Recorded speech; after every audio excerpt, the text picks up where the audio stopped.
In the script of Three of a Kind, there's a pretty vicious main character named Victor.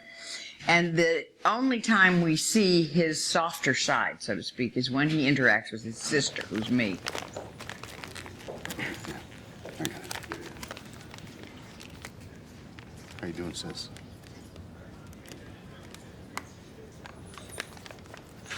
That bad, huh?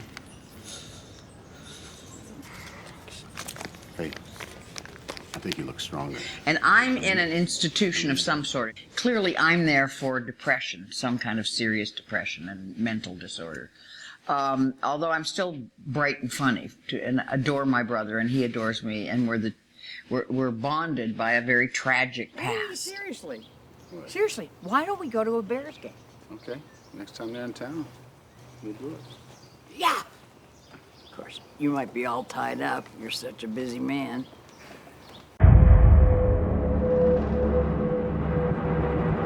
And so, even though we joke and tease each other, something happens and I go into almost a psychotic state where I am reliving the brutality that we together experienced as children. I won't say it again!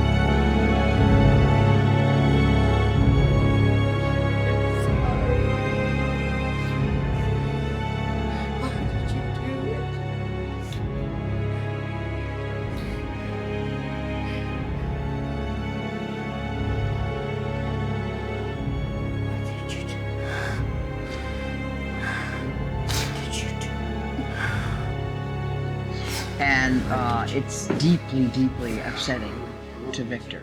So it was a day where we had laughs in the beginning and did the fun part and the jokes, and then the last scene was really brutal and really exhausting.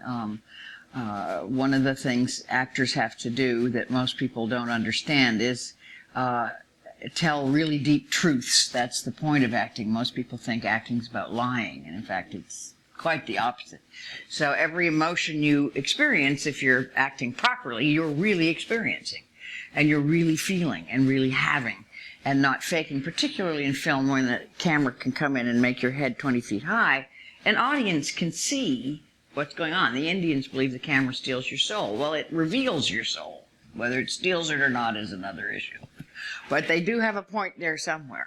So what I had to do was go to black places in myself that I don't particularly like to go to and pull on some of that along with what I'd figured out the character had been through. And one of my processes is that I try and mesh something in me with something in the script so that it's sort of a marriage of the fiction of the character and something in there emotionally, not necessarily in terms of experience, that I can relate to.